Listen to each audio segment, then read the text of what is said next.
It's 31 degrees, well, maybe something in the region of 28 degrees here in Lagos. I'm Ayo Makinde. Welcome to Sunrise Daily this May the 16th, 2025. Indeed, Ayo, good morning and welcome. All right, so let's take you to our skyline. First of all, we have quite a lot of things to talk about today, but our skyline comes up first. We are taking a look at Twin Peaks right here in the nation's capital. It's a favorite hiking joint. It's a place I've tried to get Ayo to come to over and over and over again. But for some reason, Ayo doesn't want to climb this hill. But we'll get to that at some point. But there you have it, a favorite hiking spot. And like I said, you're seeing a lot of hikers on top of that hill right there in Wuye. It's Twin Peaks. It's interesting that we call that place Twin Peaks because one is really taller than the other. But if you go to Wonderland, just around Wonderland, there's some security people there. You can actually get them to guide you while you climb up here. It's a favorite hiking spot for many people in the nation's capital. Ayo has always talked about doing a movie on the spot like this. Ayo, what are you looking at? Well, I'm seeing a movie as usual, Caleb. But it's also interesting that the city gate is not too far away. So it definitely is a sight to behold. You stand on this place, you can see virtually everything around as far as your eyes can see. You know, anywhere there is the Moshood Abiola Stadium as well, right there in your face, and several other things that you can see. The fact that, you know, this is a hiking spot is something that I think is admirable. The lush rolling hills here are perfect for an adventure, and there is nothing like a light workout to kick off your day. So if you are looking for some excitement to start your day, take a look at this beautiful view. And you know, right there, like you said, the city gates it's just in view there. The Moshood Abiola Stadium behind. Lugbe is not too far from there. And one of the things about this place, Ayo, is that it's one of the first things when you're entering the nation's capital. As you go through the gates, you know, if you take your time to look towards your left, that's actually where it is located. But a very lovely sight. And from the top of this place, you can see the whole of the nation's capital. And it's advisable for you to go in the mornings. Go really early, because when the sun comes out in this area, you know, it gets very uncomfortable. And then the farms, Ayo, that's one thing I've really not talked to you about really when it comes to this place. They grow everything on the way up. You see sugar cane, you see all kinds of crops all the way to the top of this hill. So it's a very beautiful sight. And like we were saying, you can actually see some of those hikers on top of the hill. It's a place people go there to pray even, you know, early in the morning. So yeah, a very beautiful sight there for you this morning. Twin Peaks in Wuye, our skyline this morning.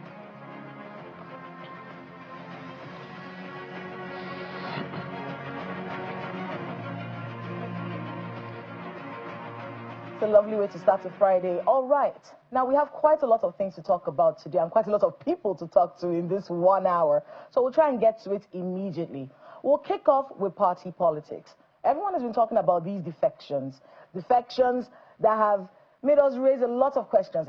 Are we trying to move towards a one-party state? That has been a question. What's happening to opposition in Nigeria? Can they get their act together? Well, we have one of the leaders, yeah, that's the way to put it. One of the leaders of the opposition in the studio here with us. But first of all, let's hear what her party had to say about some of the internal squabbles they've been dealing with.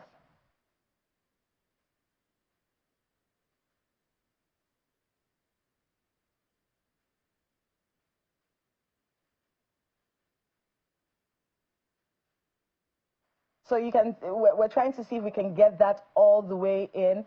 But, you know, it's been a conversation going on with the Labour Party. And of course, the PDP has also been caught up in this conversation as well. What are they doing? How are they going to get themselves together, getting ready for 2027? And then the question about governance in Nigeria. How are they able to ensure that governance is done properly? Asking the questions that need to be asked, ensuring that the ruling party is, you know, doing what they should on their toes. with these majority movements to the ruling party, are we going to have people who are in opposition who can actually speak truth to power and actually get them to do the right thing? A lot of that conversation has been going on in the past few weeks, but please listen to this. So yes, as we start off that conversation today, let's have with us in the studio, well, I'm going to call her the chair of the Nenadi-led part of the Labour Party. I don't know how to describe it because we're not quite sure what to do with the Labour Party, but we have Senator Nenadi Usman here with us in the studio. Thank you so much for being with us this morning. Thank you so much, Kayla. Thanks for inviting me. I mean, you're camera shy. This is your first. It's your first interview with us. Welcome. Thank you so much. All right. So we're trying to get that track together, you know, so we can get exactly what was going on. I think at the time what had happened was everyone is investigating everybody.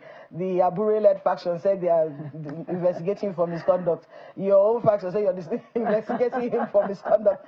So we're still trying to understand what's going on. And of course, Julius Abure has the right of reply. When he watches this, of course, he's going to want to reply. So let's talk a little bit about the situation with the Labour Party. What is going on? Well, first, once more, let me thank you so much for giving me an opportunity to be here and also to want to hear our own side of the story. Thank you. Generally, you would agree with me that every democracy needs to have a vibrant opposition. So when the opposition wants to become part of the ruling party, then there's a problem. And that is where we are today. Principally, the Labour Party leadership at some point had issues with the INEC because the tenure of Abure and his NWC had come to an end, which was why when INEC had invited leaders of political parties, he attended the meeting and he was told to step out with his secretary. If you remember, we all watched it. And after that, he went to court. And the court now said INEC should recognize him. We, of course, we appealed. Even at the Court of Appeal, judgment was still given in his favor that INEC should recognize him, which is why when you go to the INEC website and you check the names of leaders of all political parties, when it comes to Labour Party, you would see his name and you will see by court order. It's supposed to be by election. People get to, to be leaders of the party through election, not by court order. Okay, we still appealed, went to the Supreme Court, and the Supreme Court looked at the issue critically and said the two lower courts, the first court and the appellate court, they didn't have any jurisdiction in even pronouncing him the leader of the Labour Party or the chairman. Therefore, they said his tenure was over. He was not even, he's not the chairman, he's no longer the chairman of the Labour Party. And the Justice Okoro even went on to advise that, please, leaders, when your tenure comes to an end in an office, please, kindly leave honorably. For me, I am not chairman of the Labour Party to sit and declare myself a chairman, go here, gather a few people, have a convention. If INEC says you don't have leaders, your leadership, their tenure is over, then go and start having congresses right from the ward to the state, to local government state, you do your zonal thing, come and have a national convention where you elect new leaders. And one more thing, please. In all this, what the party did was to look at the major stakeholders and members of the NEC, looked at it and said what we should do is get together a committee that would conduct all these congresses so that at the end of the day we'll have properly elected leaders. And of course, even the Julius Abure, if he still wants to remain chairman, he could go through the election, but he doesn't want to go through election. His NWC, they don't want to go through election. They just want to be using the courts to remain as leaders. And I think that's no good for opposition. He says that he can expose you people Yes. Yourself, it will be all of you in your faction. He says that when if he exposes you, yes. he says you people will smell like rotten eggs. Well, I am challenging him to expose us. If you have anybody to expose, you don't go and talk now. You go and expose them. We have a lot of things about him, and that is why the people whom he did it to went to the police. The police are investigating him, and very soon you will hear about it. I mean, it's a very disappointing situation, and it brings to mind how the Labour Party did a showing for 2023. Honestly. Does that, I mean, look at you. You look really disappointed when you think about that. Are you sure you can get that momentum back? We can get it. We just need to get our acts right. We just need to have good leaders, leaders who come on when people vote for them, people elect them. You come, work for the party. When your tenure is over, you can either go for re-election or you say, okay, I bow out, let others come and be elected. That is how it works. But when you want to say, oh, because I worked hard for the party, why do they want me out?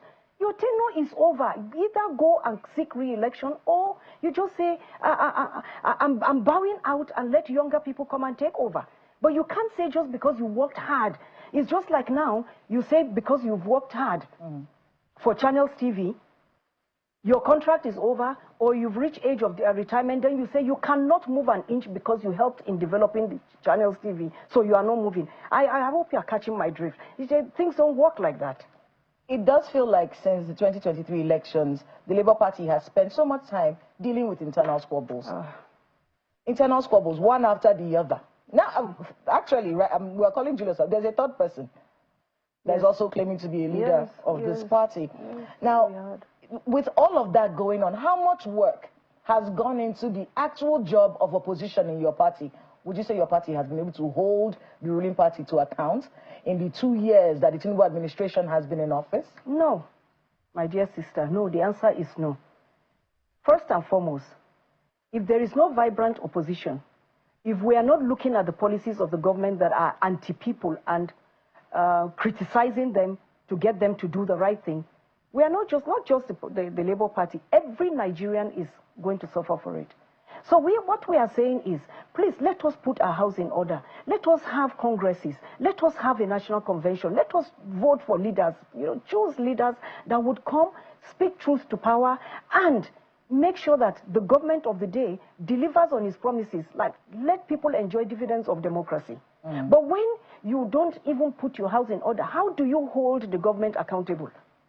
You see? I want to be able to get Ayo to join us in this conversation. Ayo, go on. Thank you, Kayla. Madam, it's good to see you.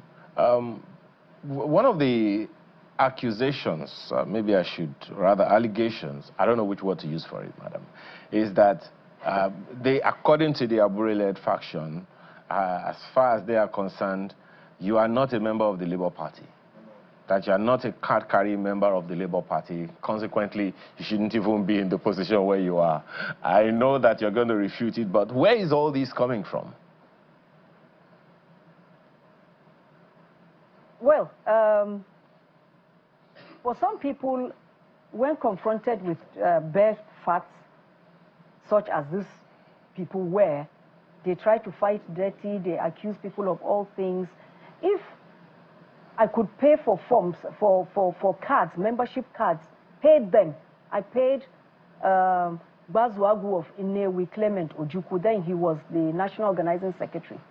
I paid him for cards. I collected the cards. I shared it to all, not just in Kaduna State, all over the nation where I had people. So if I could buy cards, register people, why won't I register myself? It doesn't make sense. Why was I following our presidential candidate, Peter, going around printing wrappers, doing all... Why was I doing that if I was not a member of the Labour Party? Why? Just get... of course, I have a card. I have a card. It's right here. And my ward, if you want to check, my ward is called Jere South Ward, Kagarko Local Government Area, southern part of Kaduna State. All right, madam. The Labour Party chairman for my local government is Zafania. And he knows me and I know him. Well, madam. And I was one of those funding the activities of the party. So why would I fund the activity of a party if I'm not its member? Now, one of the things that we have seen in your own disposition over time is a resolution, a way forward. Now, it would seem like all entities to certain interests in the Labour Party is not making any difference. So, in your opinion, what is the way forward? Because an opposition party cannot be its own opposition and be able to make the kind of impact you want to make. So, for you, what is the way forward for the Labour Party? Thank you, my brother. The way forward is for us to go back, call our members, do congresses, conduct congresses right from the ward, go to the local government area, have congresses done. At the state level we do, so that we choose our leaders. And from there, we'll now get delegates. We already have some statutory delegates, like our members that are in the National Assembly, our senators, members in the House of Reps, and those in the state assemblies, and of course, our governor, and Dr. Alex Oti and his deputy. Those are, and the speaker. Those are, they are all statutory delegates to the National Convention. But for us to have the other delegates, we need to go back and start right from the basics to conduct congresses which will culminate into the National Convention, wherein new leaders will be elected. And as I said, it does not stop Julius Abure from contesting election if he wants. But what we think is not right is for him to want to sit tight and doesn't want to go through the process of being voted for by party members. While all of this is going on, Senator, there's also the fact that a lot of your lawmakers have left your party. Not a lot, well, some, yes. Yes, some. Yes. they have left. They have left your party. Yes. And they say these are the issues. Yes. Do you think your the party, and also speak to, as we wrap up, just to speak to whether there's a possibility of any reconciliation with Julius Abure and with the other gentlemen, so that we can see a unified front. In fact, we're seeing today from The Guardian, former Vice President Atiku Abubakar is saying that there's a major political coalition that involves your party as well to take power from the All Progressives Congress. So just so you can speak to the future of your party. Well, Kayla, I keep insisting, the future of our party lies in the correct thing being done. If you don't do the right thing, you can never have it right. So once we are able to conduct ourselves the way we should, do our congresses, vote for leaders that people want to govern them, then you know that we have solved more than half of the problem. But the accusation is that you people are taking a very hard line. It's politics. You can come to some kind of agreement. You can have meetings. You can do all kinds of arrangements so things can move forward. Is that something that, or you're insisting we must do the right thing, we must do like this? Of course we want to do the right thing, but we did not shut our doors and say we don't want reconciliation or anything. If you've listened to my speeches right from the beginning, I've always said, since the judgment of the Supreme Court came out on the 4th of April, there is no victor, no vanquished. Let's come together in the interest of the Labour Party and the Nigerians who are looking up to the opposition to help them speak truth to power so that the economy can be better for everyone. I've said that. I'm not saying that we want to take all and drive everybody away. No, after all, for a political party to be successful, the more the merrier. Let everybody come, let's work together. But when you keep sending people away, you want to drive your only governor, you want to send your only... Please, who does that? Tell me. Well, we do have to wrap it up there, Senator. But I want to thank you very much, Senator Nenadi Usman, for being with us on Sunrise Daily. The head of the Nenadi Usman No. We don't know how to put it of the Labour Party. But I want to thank you very much for being with us on the program, and good luck with all the work ahead of you. Thank you so much. We have to go on a short break. When we come back, we have more conversation right here on Sunrise Daily, so please stay with us.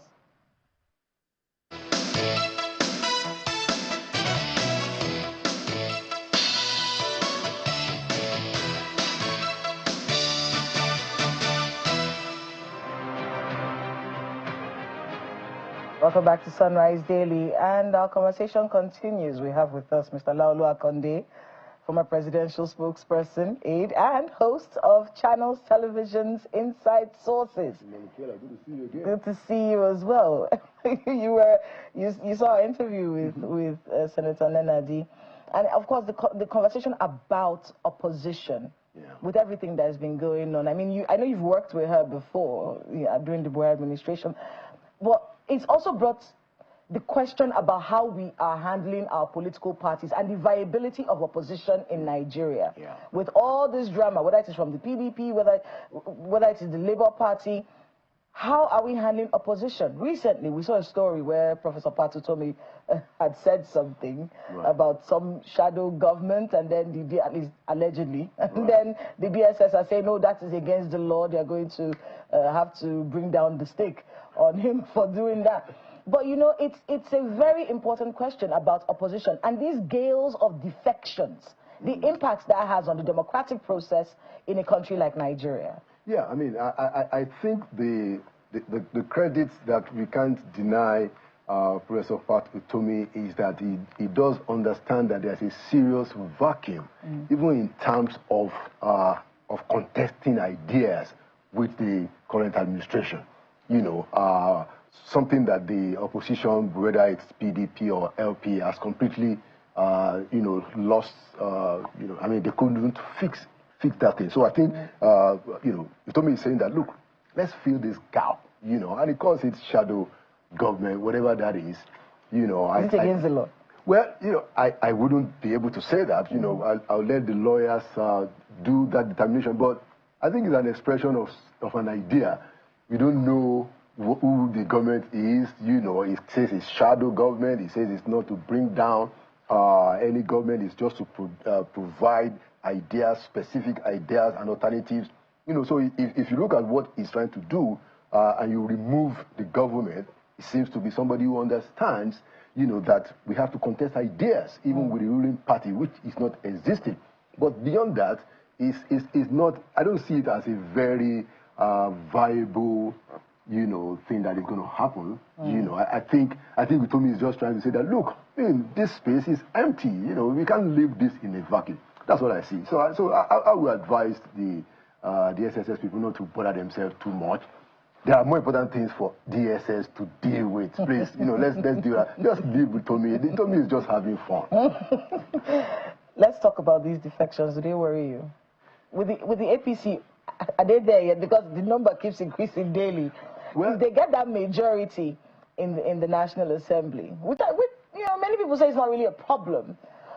But for other people, they might feel, wait, hold on, we need to be able to have viable oppositions, especially in a place like the National Assembly. Right. We need to hear dissenting voices. It's not a crime not to agree. It's just the way democracy works. Right. Does it worry you, all these defections? I'm concerned that the tone and content of our politics is becoming more and more personal aggrandizement. You know, that is worrying.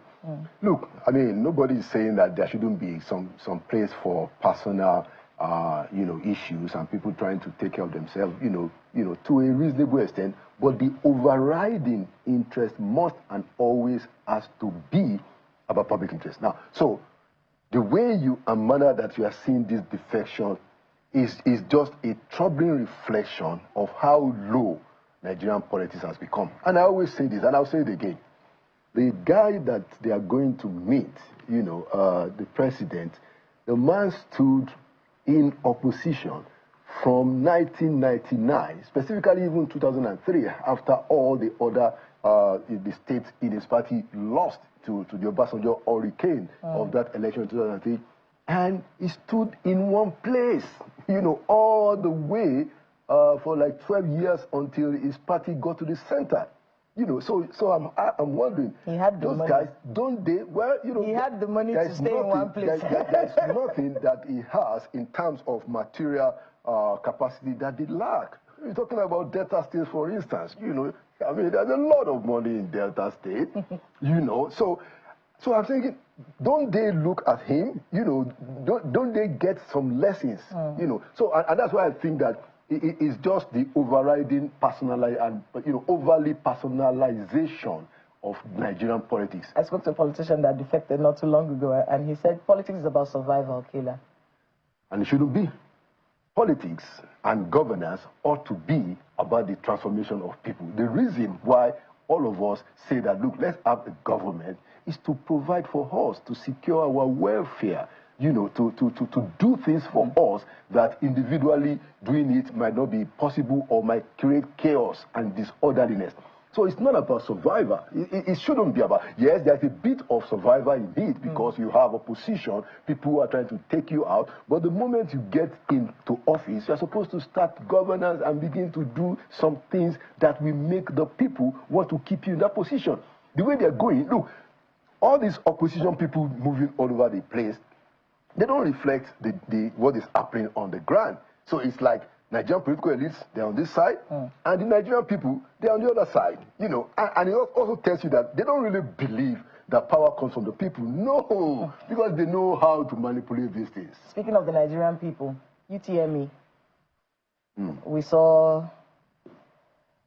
Well, we've had a lot of disappointing stories from JAMB over the years. That's what I keep telling myself. Don't be shocked, don't be shocked. We've had disappointing stories from JAMB. What do you make of this whole situation? We saw the good leader of JAMB. He was crying, visibly in tears. Yeah.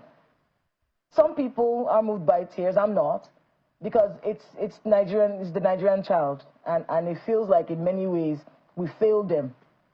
With every year, we look for a new way to fail the Nigerian child. What do you make of that situation? Yeah, well, it is sad that somebody committed suicide.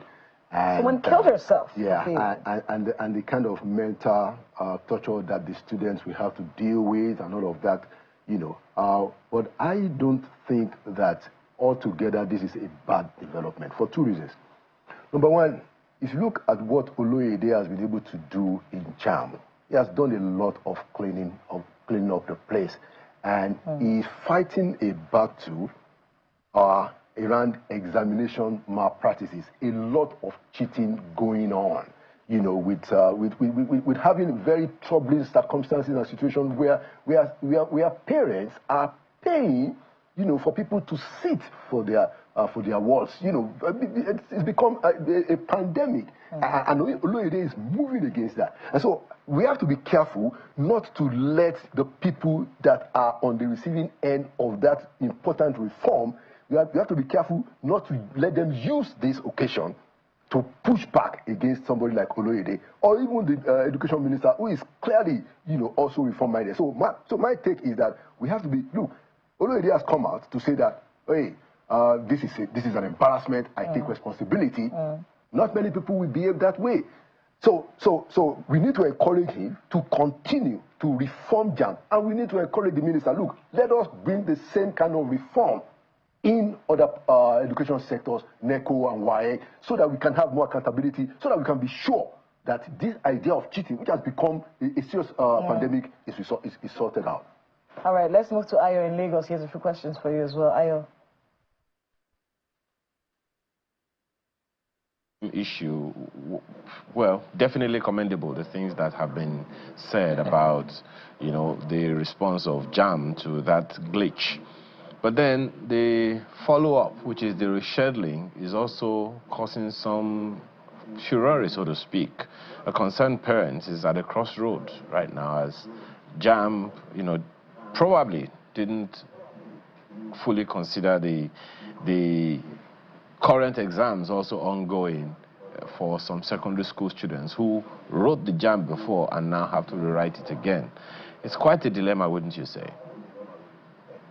Yeah, I mean, thank you for asking that question, because I've been trying to do a bit of inquiry myself as to why it is impossible. And I imagine, I've not gotten quite a very good response, but I imagine that maybe it's a question of technicality. Why is it that, you know, those tests that have been done already, those examinations that have been written, that we had a glitch in the marking of it, how come is it that they can't go back and just fix that error? I imagine that there must be a technical problem or impossibility of that. Otherwise, that is what I will be asking for. That, look, well, if they have, I mean, they've done the examination. The problem is with the computer, you know, setup and the patch that people spoke about, you know, around the marking and the review of the papers. if that is as simple as that for a layman like me, I would say, okay, just go and remark the stuff. But I imagine that that is not technically possible, and that's why people are not talking about it, which then means that we have to find a way to sort out the students who have been affected by this problem. And, you know, it comes at a cost. You know, the registrar himself has paid a cost, you know, openly, acknowledging his personal embarrassment, taking personal responsibility. You know, and I guess those of us, you know, students and parents too, we also have to pay a price. And I think this thing can be negotiated and discussed that, look, we are all together in this. What I just don't want is that I don't want, you know, people who want to persist with the huge corruption in education. They must not get an headway with this crisis. We shouldn't allow them to get an headway because of this glitch. Just one more thing from me, and then it's back to Kayla.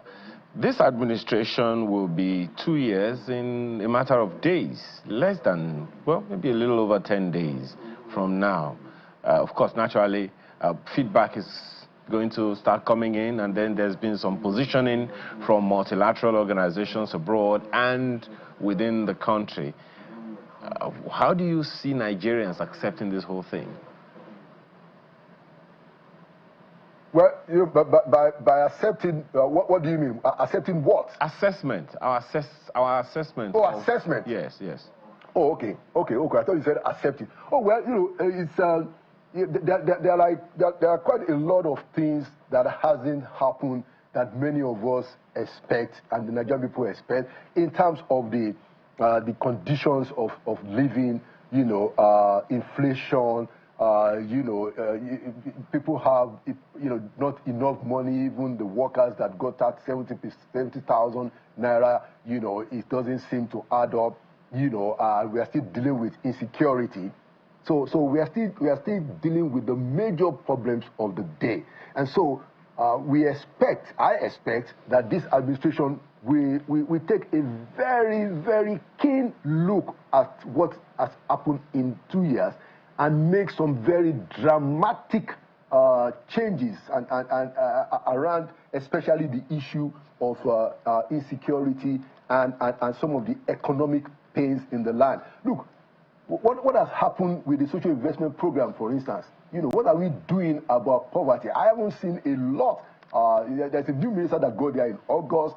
You know, we can't see, I'm not saying that it's not happening, but we can't see what is happening. I mean, that is one thing that we ought to do as a people, to continue to focus on social investment, to say that we are concerned about the problem of poverty. So, but I will say that there are also, you know, some very good things to cheer about in the administration. You have, you know, ministers such as Dr. Alausa, who is trying to reform education, trying to say to the governors that, look, we have money, come and take the money. If you take the money, this is how you can transform education. And then health. You know, Dr. Patel is doing quite a bit of trying to, you know, let government take care of some of the health bills. But I think it's not audacious enough. I think it should go all the way. Let us have, you know, insurance, national insurance, where poor people are taken care of, you know, and we can have it. There's a report, you know, from the past administration that has already outlined that. You know, so he is in the right direction, just like the education minister. But Patel needs to be more audacious. We can talk of Wike. You know, in spite of all the issues that we have with Wike's politics, you know, you cannot deny, you know, that Wike is working. Although I also hope that Wike can also pay some attention to human capital development. So there are people that are doing good work. I mean, you know, we shouldn't deny that. We are wrapping up right now, but just so we can highlight this particular concerned parent is at the crossroads. It says JAM didn't take into cognizance children who are writing the IGSCE. There are so many exams. That's the International General Certificate of Secondary Examination. So maybe if we get some kind of clarity on that from JAM on what happens to those who fall within that category, because the parents are sending us that message. But I want to thank you so much, Mr. Laolu Akande, for being with us on the program, and good luck with all the work you have ahead of you. Thank you so much, Kila. We're going to a short break. When we come back, more conversation right here on Sunrise Daily. Please stay with us.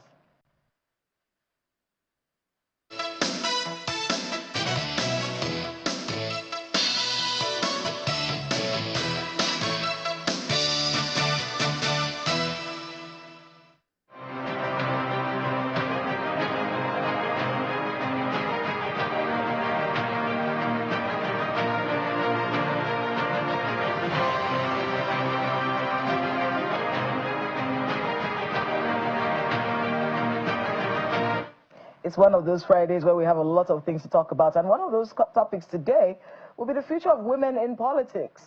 How are they being represented? Are they being represented? And even where they are represented, are their voices being heard? Are we making any leadway as women in politics? Joining us to talk about this for the next few minutes is Adora Sydney Jack, who is the founder, Gender Strategy Advancement International, and author of the bestseller, Politics, X, and Power. Thank you so much for being with us on the program. Thank you so much, Kayla. It's good to see you. So it feels like the movement of women in the political space in Nigeria is pretty gradual.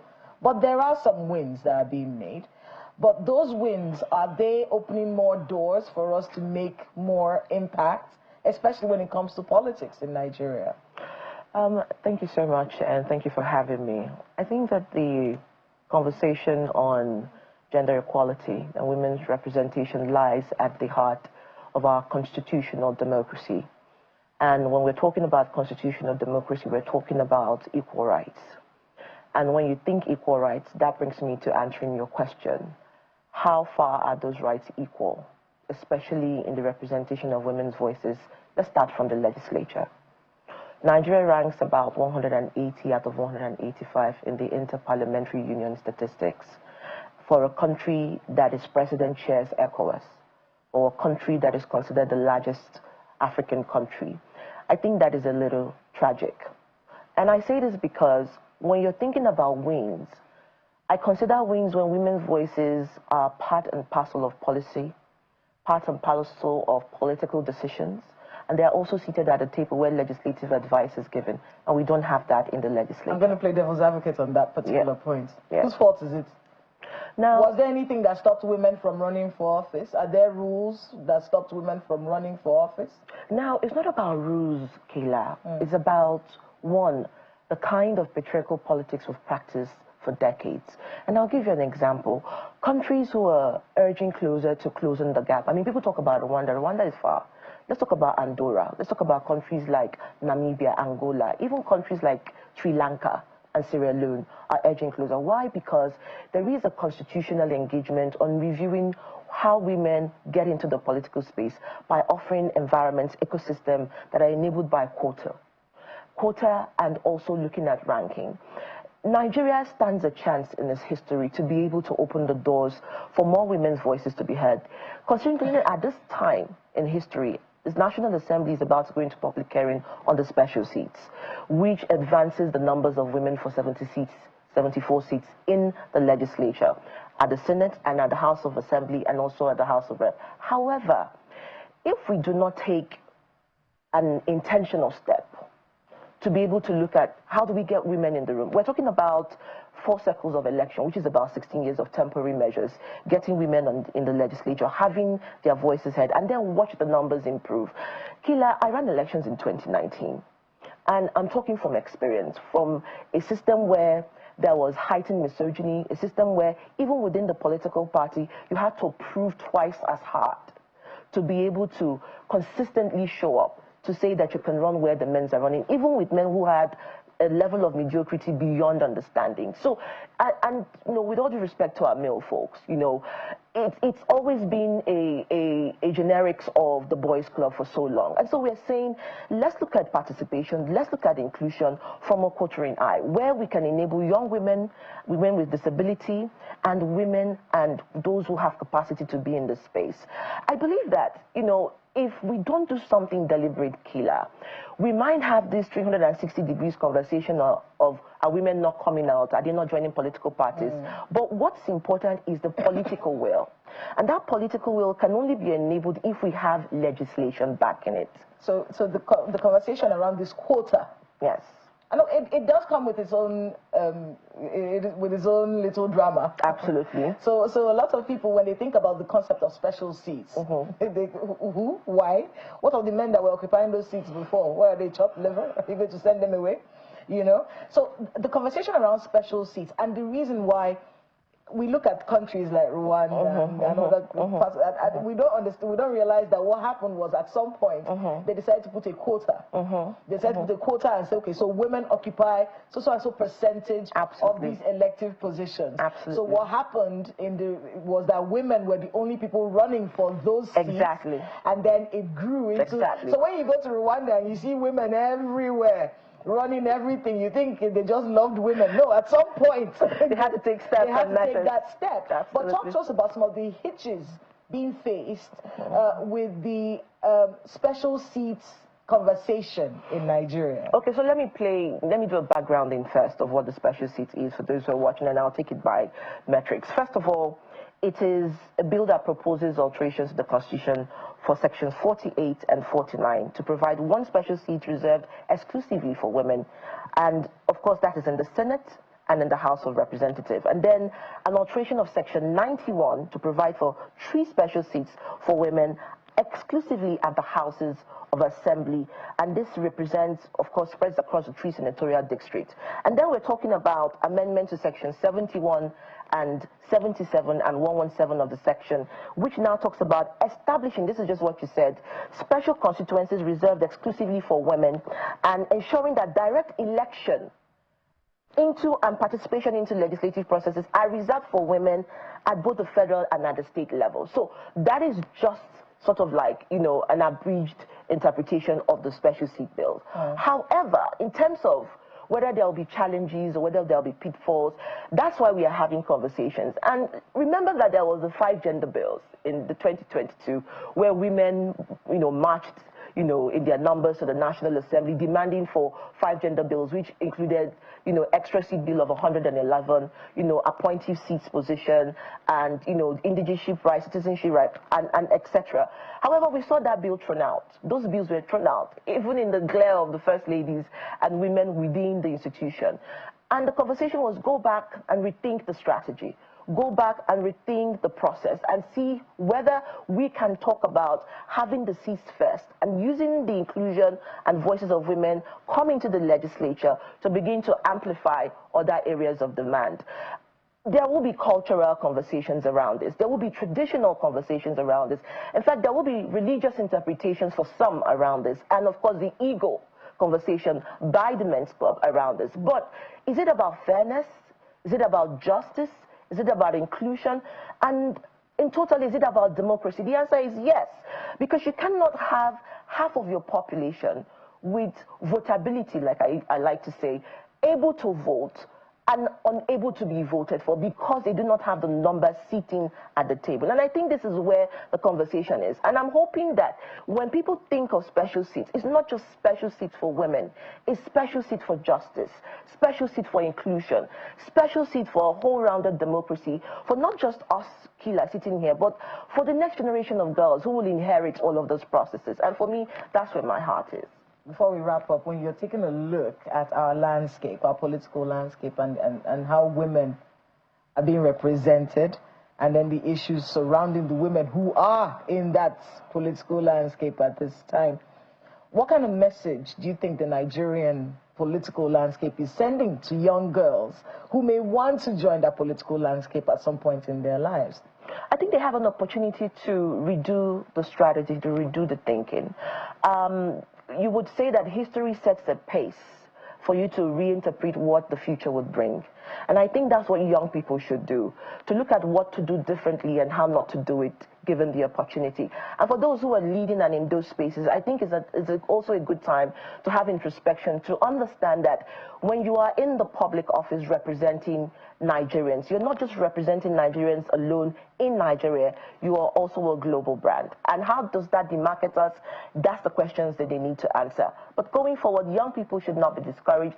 And most importantly, Nigerian women have the ability to rewrite history. The 2027 elections are coming.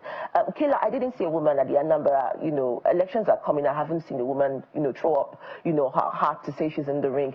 And that's because you also find that the political space, political parties are not also enabling participation because the quota already exists in the party constitution. So when we do not have political will within the political parties, women are not able to make it even when they have nomination at the primaries. And the only way to really meet these and bridge the gap is to have a legislative conversation that now opens up the space and say, we are all going to run for this seat and make sure that a woman emerges. And I think that's the first process forward. Adora Sydney Jack, founder Gender Strategy Advancement International and author of the bestseller Politics, X and Power. I should give you one. Yeah, I need it. Thank you so much for being with us on the program. And good luck with all the work you do. Thank you so much. All right, I'm going to take it to Ayo. We have a few messages on social media. What are the people saying? The other one, let me start with Pastor Law Alpha Cross. A situation whereby JAM will be racking huge amounts of money from students at the expense of their academic pursuit is uncalled for. Let the recently taken UTME examinations be reviewed in the best interest of students. I think we have this one here from Conscience at Watch 1981, I think. He says, isn't it necessary to punish, he says, isn't it necessary to punish those responsible for the JAM glitch? Or is it just lamentations without punitive measures? At Laulu Akonde, what is your view on that? It is this impunity that is the bane of our country's development. Of course, he did speak to that here on the program where, you know, I mean, it's an unfolding story when it comes to the UTME. But one thing that we cannot do, Ayo, is sit back and watch the future of our country. You know, the children who make up the future of our country have to deal with one disappointment after the other. I think government in its way has to be a little bit more circumspect and realize that you are molding minds, and these are the minds that you'll be expecting to be loyal to you in the future, Ayo. Well, most certainly, and from the examples that we are seeing, it's not like anyone is taking these things lying low. Now that this is all out, I'm pretty sure there's going to be a lot of elaboration going forward. Well, for now, Kayla, we have to leave it there. Thank you so much for the privilege of being a part of your morning so far. 10 o'clock will be time for Business Morning. I'm Ayo Makinde. Enjoy the rest of your day. Have a great weekend ahead. I'm Kayla Megwa.